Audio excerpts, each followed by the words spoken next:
Welcome to The Explainer. Today we're diving into a genuinely brilliant piece of writing called The Crimson Dawn of Kushagra Singh. At its core, this is a story about a single, chaotic, yet absolutely magical day in the life of a student. We're going to unpack this daily odyssey. We'll explore how a seemingly ordinary Tuesday transforms into an epic adventure through some really striking imagery. And we'll look at why the author chose to capture the sheer messiness of youth in such a relatable way. The source material kicks off with this incredibly striking visual and a line that actually becomes a powerful refrain throughout the whole piece. The crimson dawn arrived in the blue sky. It instantly sets the scene with these rich sensory details. Picture it. Roosters are crowing, temple bells are ringing out, the morning call to prayer is echoing from the mosque. It's this vibrant, noisy awakening that perfectly captures the energy of a world just coming to life. But before we get into the frantic action of the morning, we really need to understand what this recurring imagery actually means. The Crimson Dawn acts as a super potent metaphor here. It isn't just about the weather, right? It represents new beginnings, that explosive youthful energy, and just boundless hope. The author uses this phrase as a narrative anchor. So throughout the student's day, during all those moments of panic, triumph, and general awkwardness, the reminder that the Crimson Dawn arrived grounds us. It reminds us of that cyclical, hopeful journey of youth, where every single day is a fresh slate just burning with possibility. Okay, but that idyllic dawn, it is immediately shattered at 8 a.m. by the frantic, comedic piecing of a completely relatable school morning rush. I mean, we've all been there. The protagonist wakes up to his parents arguing. Then, bam, 8:05 a.m., the universal crisis of the missing socks. The boy is desperately asking, "Where are my socks, brother?" And full panic sets in because the clock is literally ticking down. By 8:10, he's rushing to find his bag and his lunch, leading to this frantic 8:15 sprint out the door. The author uses this stark contrast between the poetic sunrise and the sheer domestic chaos to ground this high-minded metaphor in the very real, very messy reality of growing up. Which brings us to the household dynamic, and man, the author injects some incredible, tasteful humor here. The father gets understandably exasperated, basically yelling, "This boy of mine, let me teach him a lesson today." But the mother immediately steps in, right? She calmly defends her son, telling her husband to just let it go. And honestly, the best part? While the mom is literally running around trying to find the boy's misplaced school bag, the dad is so overwhelmed by the chaos that he retreats to the temple. He's in there actually praying to the goddess, asking, "What should I do, O great mother?" It is a hilarious, pitch-perfect observation of family life under the pressure of the morning clock.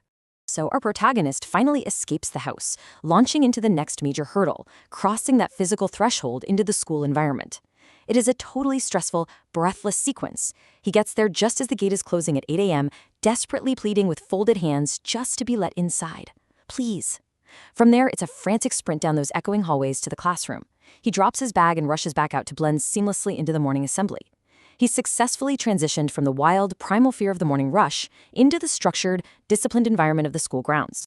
But once he's in the assembly, a completely new kind of chaos begins. This time it's internal. Our hero is trying his absolute hardest to focus on the national anthem and the morning prayers. He's mentally willing himself to concentrate on God and country. But there is a massive problem. His crush is standing near him. He describes the moment she steps close as another kind of crimson dawn spreading over him. It's so relatable. He's caught in that timeless tug of war, right? Attempting to be this dutiful, focused student, but being utterly, hopelessly distracted by the sheer proximity of young love. And this next part brilliantly illustrates the emotional whiplash of how different academic subjects can make a student feel. After the assembly, classes kick off, and the source text gives us this fantastic side-by-side comparison.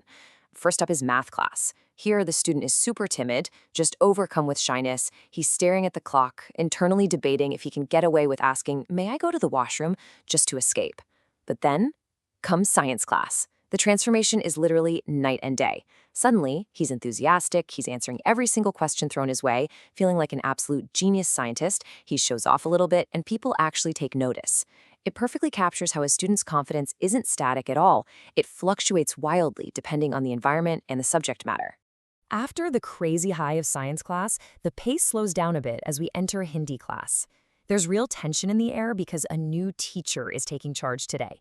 The classroom rumor mill is in full swing, with students whispering about what he might be like. But then, Pankaj Sir arrives. He's described as quirky, maybe a bit eccentric, someone who really lights a lamp of knowledge. He doesn't just lecture at the kids, he connects with them.